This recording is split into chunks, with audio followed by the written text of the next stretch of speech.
할렐루야. 오늘은 하나님의 개입이라는 제목으로 함께 생각해 보고자 합니다. 먼저 하나님의 말씀을 보겠습니다.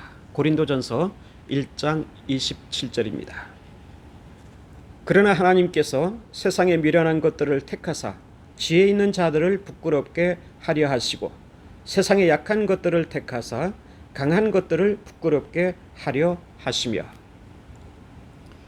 사도 바울은 예수 그리스도를 믿은 이후에 평생에 걸쳐서 오직 복음만을 전하려고 노력했습니다. 복음은 예수 그리스도의 십자가와 부활입니다. 그런데 이 복음을 듣는 사람들 가운데 헬라인들이 있었습니다. 그들은 헬라 철학에 심취되어 있었기 때문에 모든 것을 이성으로 판단하고 이성으로 납득하려고 노력했던 사람들입니다. 그들이 볼 때에 복음의 진리라고 하는 것은 도저히 이성으로 이해될 수 없는 것입니다. 사실 그렇습니다. 예수 그리스도의 십자가라고 하는 것은 그분의 죽음을 통하여서 온 인류의 죄가 구속되었다고 하는 것을 가리키는 사건입니다. 이성으로 납득하기 힘든 것이죠. 예수 그리스도의 부활이라고 하는 것은 그분을 믿는 사람들에게 영원한 생명을 가져다 주는 사건이라고 하는 것입니다. 이건 역시 이성으로 이해하기 어려운 내용입니다. 그렇기 때문에 헬라인들은 이러한 복음을 가리켜서 가장 미련한 것이라고 생각하고 있었고, 이러한 복음의 생명을 걸고 있는 그리스도인들을 가리켜서 가장 어리석은 자라고 여기고 있었던 것입니다. 이에 대해서 사도 바울은 하나님께서는 오히려 미련한 자들을 택하셔서 지혜로운 자들을 부끄럽게 하신다고 항변하고 있습니다. 이것이 사실 하나님의 법칙이라고 할 수가 있습니다. 이 세상의 이치를 통해서 보게 되면 지혜로운 자들만이 성공을 한다든지, 지혜로운 자들만이 형통한 삶을 살 수 있다든지, 똑똑하거나 수완이 좋은 자들만이 풍요로운 인생을 살아갈 수 있다고 생각하기 쉽습니다. 그러나 기독교의 진리 속에는 그러한 것들을 초월한 측면이 있습니다. 오히려 미련한 사람들이 성공하는 경우가 있습니다. 어리석다고 여겨지는 사람들이 오히려 윤택한 인생을 살아가는 경우를 볼 수가 있습니다. 저는 몇 년 전에 동료 교수로부터 이러한 얘기를 들은 적이 있습니다. 아주 재미있는 내용입니다. 손오공과 사오정에 관한 내용입니다. 손오공은 흔히 말하는 모범적인 젊은이였습니다. 공부를 아주 잘하고 허튼 행동을 하지 않는 그러한 사람이었습니다. 그러나 사오정은 손오공의 절친한 친구이지만은 공부를 별로 못했습니다. 미련하기 그지없습니다. 그렇기 때문에 늘 손오공의 뒤를 졸졸 쫓아다니면서 그가 하는 것들을 그대로 행하려고 하는 그런 행태를 보이는 젊은이였습니다. 그러나 이 둘은 신앙을 가지고 있었습니다. 사오정은 자기가 부족하다는 것을 알기 때문에 더욱더 열심히 신앙생활을 했고 더욱더 기도 생활에 힘썼습니다. 근데 대학을 졸업할 때쯤 돼서 취직을 해야 되는데 손오공은 대기업에 응시를 했습니다. 사오정은 자기도 손오공과 더불어서 함께 응시를 했습니다.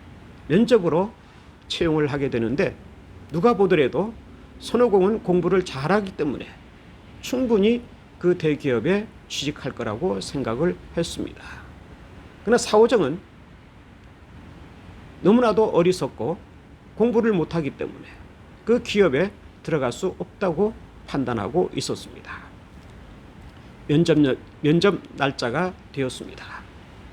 손오공과 사오정은 면접실 근처에서 열심히 공부를 하면서 예상 문제를 생각했습니다. 시간이 되어서 손오공이 먼저 면접실에 들어갔습니다. 의자에 앉으면서 자기 자신을 소개합니다. 34번 손오공입니다. 면접관이 잘 오셨습니다. 저희 회사에 응시해 주셔서 감사합니다. 시간이 없기 때문에 몇 가지 질문을 던지고자 합니다. 먼저 축구를 좋아하시는지요? 그랬더니 이 손오공이 전에는 박지성을 좋아했지만은 지금은 손흥민을 좋아하고 있습니다. 네, 축구에도 관심이 많군요. 두 번째 질문입니다. UFO, 미확인 비행물체를 어떻게 생각하십니까? 그게 존재한다고 생각하시는지요? 손오공은 과학적으로는 규명되지 않았지만 나는 그것이 존재한다고 확신하고 있습니다. 이렇게 대답을 했습니다. 그러자 세 번째는 진지한 질문을 던졌습니다. 독일의 계몽주의는 언제 있었다고 생각하고 있습니까? 네, 18세기라고 저는 알고 있습니다. 면접관이 수고했습니다. 나가보세요. 손오공이 밖으로 나왔습니다. 그랬더니 사오정이 손오공을 붙잡고서는 때렸습니다. 어떤 질문을 던지느냐, 그 질문의 내용을 얘기해달라고 때를 쓰고 있는 겁니다. 손오공이 아무리 생각을 해도 똑같은 질문을 할 리가 없는데 막무가내로 때를 쓰기 때문에 얘기를 다 해줬습니다. 그랬더니 사오정이 그 문제를 가지고서는 자기 차례가 될 때까지 집중적으로 암기를 했습니다. 그리고서는 자기 차례가 돼서 안으로 들어갔습니다. 의자에 앉아서는 자기를 소개합니다. 34번입니다. 면접관이 깜짝 놀랐습니다. 아니, 34번은 지난 지 한참 되는데 34번이라니. 그래서 당신 이름이 무엇인가요? 서류를 뒤치기면서 당신 이름이 뭔가요? 이렇게 물었습니다. 그랬더니 이 사오정이 전에는 박지성이었지만은 지금은 손흥민입니다. 이렇게 대답했습니다. 면접관은 더욱더 놀라지 않을 수가 없었습니다. 혹시 머리가 잘못된 것이 아닌가? 그래서 손으로 이렇게 제스처를 하면서 혹시 당신 바보가 아닌가요? 이렇게 물었습니다. 그랬더니 사오정이 네, 과학적으로는 규명되지 않았지만은 나는 그렇다고 확신하고 있습니다. 면접관이 아니 언제부터 그렇게 됐어? 네, 18세기부터 그렇게 되었습니다. 하고 자신만만하게 대답을 했습니다.